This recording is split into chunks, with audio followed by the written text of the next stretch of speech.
a compartirla, etcétera, ¿cómo enchufa, por decirlo de esa manera, el Evangelio en cada una de estas realidades?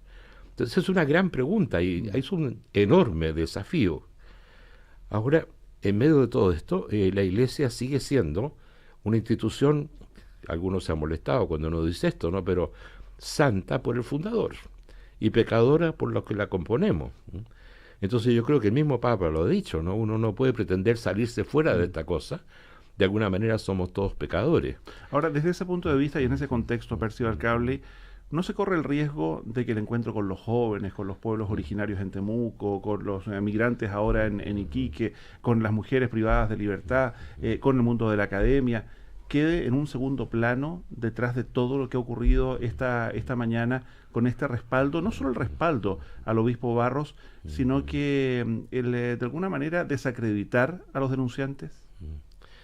Yo creo que eso está planteando un problema delicado. O sea, yo personalmente pienso, y al pensar lo que estoy pensando, puedo también estar equivocado, es que el Papa se equivocó. Primero se equivocó a nombrar a Juan Barros, ¿no es cierto?, como obispo de Osorno. Él venía saliendo de su condición de obispo castrense. Yo, por lo que he escuchado, no certeza no tengo de esto, ¿no?, es que dejó de ser obispo castrense por queja de alguna de las instituciones, digamos, de uniformados. Ahora, si él dejó de ser el castrense, ¿no?, y hay esta famosa carta, digamos, del mismo Papa, dirigida a los miembros del comité permanente, en que habla de la posibilidad de un año sabático para Juan Barros.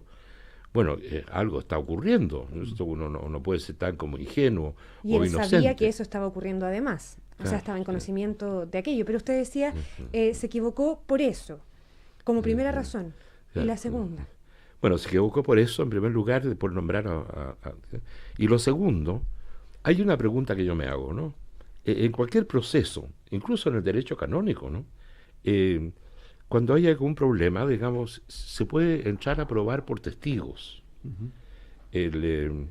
Hay situaciones, digamos, humanas, ¿no?, que uno las podría calificar como situaciones de índole íntimo, en que lo que ocurre, ¿no es cierto?, es que esas personas, las cosas que hacen en ese mundo de la intimidad, son muy privadas. Entonces, yo digo que normalmente la relación de marido y mujer, ¿no?, en su relación íntima, normalmente hablando, ¿no es cierto?, no llevan testigos, porque eso haría romper la intimidad de la relación.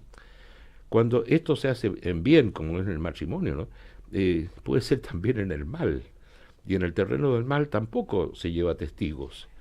Entonces, si no hay testigos presenciales, ¿cómo se prueba cosas de esta índole si no es a través de otros testigos o de aquellos que de alguna forma han sufrido las consecuencias? Efectivamente, ¿cierto? el testimonio de las víctimas. Además, Percival Cable, aquí hay un tema que lo mencionaban James Hamilton, Cruz y Murillo hace un rato en su declaración, que es que para encontrar pruebas hay que leer el fallo de la ministra González, que sobreseyó la causa Caradima, pero la sobreseyó por prescripción. Dio por acreditadas las conductas delictivas y un clima propicio también para los abusos. Entonces ahí hay pruebas. Además, hay un juicio canónico y hay una sanción canónica para Fernando Caradima. Siendo usted además, le insisto, la primera persona en que acogió los testimonios de estas personas, incluso usted tenía una posición muy crítica respecto a quien entonces era el cardenal arzobispo de Santiago, Francisco Javier Errázuriz. Claro. No, ahí lo que ocurrió, ¿no es cierto?, fue que llegó a conversar conmigo Jimmy Hamilton, y una cosa que yo aprendí, ¿no?, en el estudio de la Sagrada Escritura, que cuando una versión es muy rara, normalmente es la versión correcta, la verdadera. El relato del Jimmy Hamilton era tan raro, dentro de las cosas que uno había escuchado como un cura, que le creí de inmediato, tanto así que no le hice siquiera una pregunta. Le creí inmediatamente al Jimmy lo que estaba contando. ¿Y cuando usted fue a denunciar esto? ¿Cómo? ¿Perdón? Cuando usted fue a elevar esta denuncia a las autoridades. Claro, yo hice algún llamado telefónico para preguntar en concreto, digamos, con quién podía hablar en la Arquidiócesis de Santiago, algún obispo cercano, amigo, me dio el nombre, llamé a ese obispo, que era auxiliar en ese momento de Santiago, y me dijo casualmente en la tarde voy a estar con el señor cardenal y le voy a plantear, me trataba de tú en esa época, yo voy a plantear lo que tú me has dicho. Nunca más supe nada. Pasaron como 1 año y medio, 2 años, no me acuerdo bien, ¿no? Apareció el Jimmy de nuevo y le pregunté, bueno, ¿qué tal las cosas? No ha pasado nada, me dijo. Yo pesqué de nuevo el teléfono, llamé, pedí audiencia con el cardenal, el secretario me preguntó sobre qué materia, le dije yo, materia grave y urgente. La primera y única entrevista que yo pedí en los tiempos en que el cardenal fue arzobispo de Santiago, en 11 años. Y no me la dieron en la práctica. Hablamos de Francisco Javier Errázuriz. Claro, sí. Ahora, hay que decir, ¿no?, en su beneficio, por expresarlo así, ¿no?, es que hace unos 3 años, es una cosa muy rara, ¿no? Yo lo expreso de una manera que no puedo repetirlo en la radio, ¿no? Pero cuando un príncipe de la iglesia, por escrito, le pide perdón a un cura tal por cual, que sería yo en este caso, ¿no? ¿Cierto? Como digo, por escrito, ¿no? No deja de ser importante, ¿eh? Ahora, Percival Cauli, lo que dice hoy puntualmente el Papa, porque lo conversábamos antes, ¿no? Hasta acá estaba todo centrado en Barros que asistió a distintas actividades y se cuestionaban todos, le está finalmente embarrando la visita al Papa, ¿por qué no se abstiene de estar? Pero finalmente el Papa hoy día da la vuelta a eso, porque el Papa hoy día dice, necesito pruebas para cuestionar a Barros. Y hay muchos en las redes sociales, en las conversaciones en todos lados que dicen, la Iglesia Católica se trata de fe, de creer. ¿Y por qué el Papa no le cree a las víctimas en este caso? Y exige pruebas. Y exige pruebas. Sí, mira, dos cosas ahí, ¿no? Y en la primera diría yo que es inevitablemente una interpretación. Yo creo que las actitudes de Juan Barros, ¿no es cierto?, corresponden a una pedagogía de Caradima. Y tengo la convicción personal de que Juan Barros cree él que con lo que está haciendo se está santificando, que es lo que Dios le pide, y por lo tanto él está firme ahí en lo que está, en esta creencia, interpretación mía. Lo segundo, ¿no es cierto?, está lo que estábamos conversando recién, ¿no?, que calificar de calumnia, ¿cierto?, las cosas que han dicho respecto de la presencia de Barros y de las cosas que él vio junto con otros, ¿no?, es muy grave.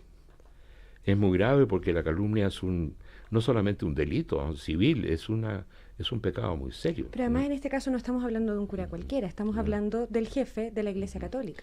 Sí, pero el jefe de la Iglesia Católica se puede equivocar. Esa cuestión es fantástica.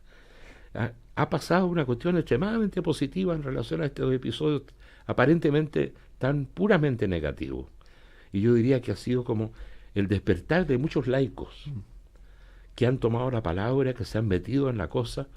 El otro día veía de la Villa Francia, ¿no?, unos pobladores hablando con una libertad respecto de la iglesia. Yo decía, esto es fantástico, esto es nuevo, ¿eh? Bueno, el Papa invita justamente a eso también. Sí. Pero por otro lado, uno se encuentra esta mañana con el cardenal emérito de Santiago, el mismo Francisco Javier Errázuriz, quien se refiere a este asunto como una polémica inventada. Inventada. ¿Y quién la habría inventado? Son sus palabras, no sé, no profundizó al respecto, Sí, digamos, habría pero que preguntarle a él, ¿no?, digamos, porque él sabrá quiénes la inventaron. ¿Eh? se refiere básicamente a los laicos de Osorno, digamos, como que están creando algo de manera artificial. Sí. Mira, lo mínimo que habría sido de esperar, ¿no?, es que el Papa hubiese pedido disculpas por la cuestión, ¿no es cierto?, de los tontos de y haberlos los tratado zurdos, de flojos, de tontos. Que también es una insolencia, ¿no es cierto?, porque a lo mejor los de Osorno se pueden equivocar, como todos podemos equivocarnos, pero no se ve por qué hay que tratarlos de esa manera. O sea, ¿no es suficiente con el discurso de la moneda? ¿No es suficiente con esta reunión privada con víctimas? No, yo creo que la reunión privada con víctimas es una cuestión que es notable que se haya producido, porque fue introducida, digamos, seguramente por el mismo Papa. Y fuera de agenda, digamos, no al estaba, menos del programa oficial. Claro, no estaba dentro del programa, ¿no? Y yo creo que lo más notable de este asunto está justamente en la reacción de Jimmy Hamilton, de Juan Carlos Cruz, de Andrés Murillo. ¿En qué sentido lo digo? En el sentido de que no fueron ellos los invitados, fueron otros abusados los invitados. Y la reacción inmediata de ellos, en menos de 24 horas, fue una reacción tremendamente positiva, tomando en cuenta, ¿no?, las heridas que ellos llevan consigo, la forma como han dado la cara en todo este llamado conflicto, en esta forma en que ellos han estado presentes, que no han sido de ellos los invitados, esa rapidez de reacción para reconocer el hecho, para valorarlo, ¿no es cierto?, indica una nobleza de corazón muy grande, lo cual, para mí por lo menos, ¿no es cierto?, avala mucho más cualquier testimonio que venga de ellos. Percival Cauli, hay analistas, comunicadores que antes de la llegada del Papa planteaban, incluso dentro de la propia Iglesia, que el Papa venía, entre comillas, a salvar una Iglesia que estaba decaída, una Iglesia golpeada, una Iglesia con este tipo de acusaciones, con este tipo de polémicas cruzadas. ¿Cree que lo consiguió o finalmente el efecto, sumando hoy, raya para la suma, hoy día fue el contrario? Que a lo mejor hemos entrado más hondo todavía, ¿eh? Y nos faltaba entrar más hondo. Porque, en definitiva, la única cosa que tenemos que aprender todos dentro de la Iglesia por todo esto que ha ocurrido, ¿cierto?, es un poco más humildad. Y mientras no aprendamos más humildad, yo creo que el Señor se las va a arreglar para que metamos las patas como podamos, para que terminemos aprendiendo a ser más humildes. Y en esa lógica, ¿cómo tiene que recoger el guante la jerarquía de la Iglesia chilena, Monseñor Ricardo Esati, y quienes dirigen hoy día la Iglesia? Porque el Papa ya se fue, digamos. Yo creo que la única forma es reconocer las cosas reales, ¿no?, lo que ha ocurrido, y ponerle nombre el que tiene cada uno de estos sucesos o acontecimientos. No se saca nada con esconder cosas, no se saca nada con tratar de disimular cuestiones que están ahí a la vista, ¿no? Ahora, permítanme volver atrás, ¿no? Yo sostengo, ¿no?, que el hecho de que el Papa se haya equivocado en esto, ¿cierto?, yo encuentro que también es un bien para la Iglesia. El Concilio Vaticano I, 1870, donde se declaró esta cosa del Papa que habla cátedra en materias de fe y de moral. Bueno, solamente cuando hables cátedra, muy claramente dicho, ¿cuántos papas han subido por el chorro, para decirlo en buen chileno? ¿Cuántos obispos? ¿Cuántos curas también nos hemos servido en el mismo sentido, ¿no? Y hemos pasado a ser una especie de autoridad celestial que habla sobre cualquier cosa y dice siempre la verdad con mayúscula. Y la verdad con mayúsculas es Dios mismo. ¿Cómo pretendemos manejar la realidad de Dios? Ahora, esto nos entronca, ¿no es cierto?, con cosas insistentemente dichas por el Papa, en el sentido que no se trata de doctrinas, se trata de rostros. Y la tarea de la Iglesia es servir a seres concretos, en sus realidades también concretas. Y en ese sentido, los aportes, digamos, hechos por el Papa en su mirada, la que puede tener, ¿no es cierto?, sobre un país como el nuestro en este minuto, y sobre la Iglesia y la vida del clero y el tipo de servicio, realmente es algo que queda. Y queda para reflexionarlo, para dejarse interpelar por lo que él ha dicho, y considerar que, bueno, que es el Papa Francisco que nos está hablando, y nos está invitando a que mejoremos la puntería, ¿eh? Muy bien, pues nos quedamos con eso, Percival Cauli. Muchísimas gracias por habernos acompañado en este resumen de la visita papal aquí en Cooperativa. Padre, muchas gracias a ustedes por venir, además. Que le vaya gusto muy saludarlos. bien. Buenas tardes. Con esto nos vamos a una muy breve pausa. En instantes estamos de regreso con más información y otras noticias destacadas del día.